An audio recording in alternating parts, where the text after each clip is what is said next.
Hello, hello, welcome back to my channel. It is me, SB. So I am actually going through a bunch of my old videos and redoing them. I decided to redo my beginner's needle tatting series, so here we are. Let's go ahead and get into it. Now there are various sizes of needles that you can purchase. You don't even need an official needle to tat with. You can use any needle that is pretty long and where you can work with. The way I started was I used a fairly large, I think it was an upholstery needle that I used, and then they have some that are for doll making and stuff, and they're pretty long. That's how I started.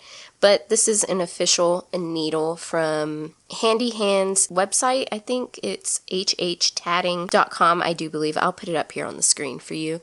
And they have different sizes, and they have little kits that come with a booklet and everything.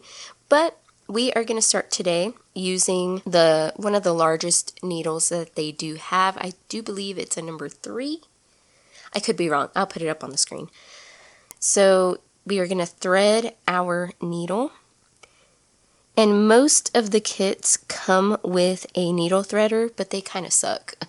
And as you can see, I just folded it over and just kind of wiggled it through, and it just went through all on its own. Easy, right?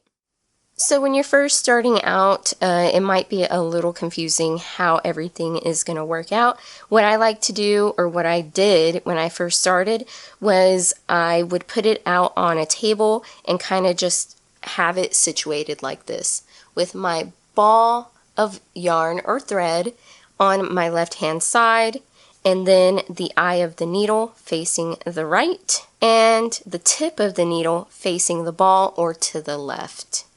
So yeah, let's go ahead and set it up.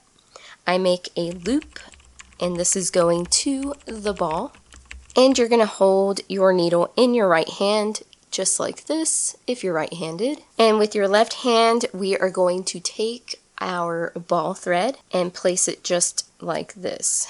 So this is the way it should be arranged. Hopefully that makes sense. And now we're going to get started. So the stitches in needle tatting, or in tatting in general, are double stitches. Okay, so a double stitch consists of 2 half stitches. And in order to do a half stitch, we are going to hold our yarn in our left hand.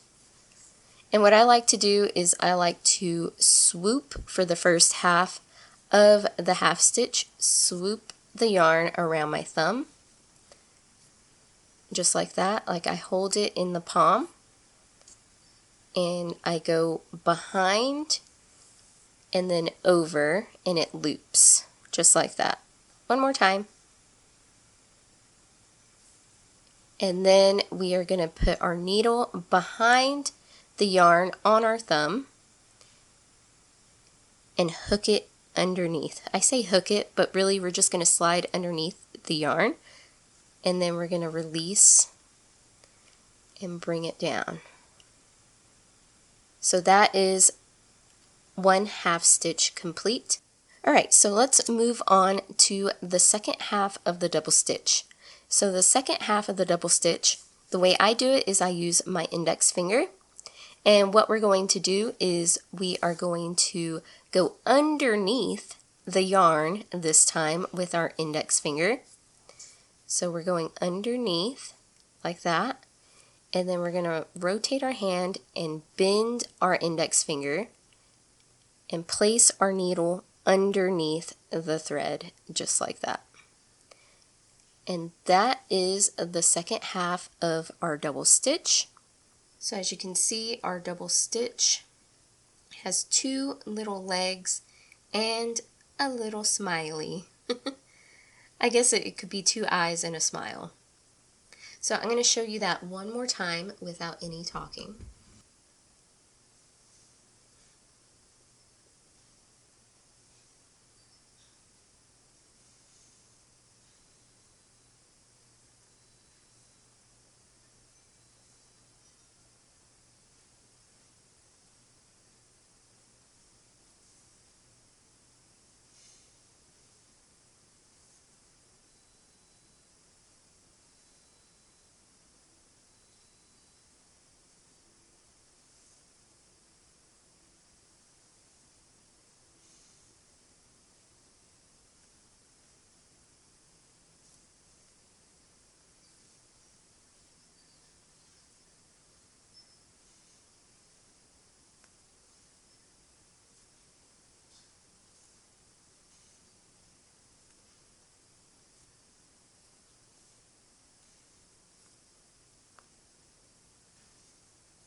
And there you go. We just completed double stitches. And I would suggest, if you are just starting out, just to keep practicing on the double stitches. Just, put as many as you can on here and just keep practicing until you get the movement just right. I know there are other methods of doing the double stitch, but this is my absolute favorite. I don't know if it's just like the movement. I feel like I can go a lot faster doing it this way. So yeah, I hope that helps you guys out and it was informative. Don't forget to hit that like button. Don't forget to hit that subscribe button if you want to see more. And yeah, I do have some other tatting videos on my channel if you feel that you want to watch some more. So yeah, I'll see you in the next video. Bye!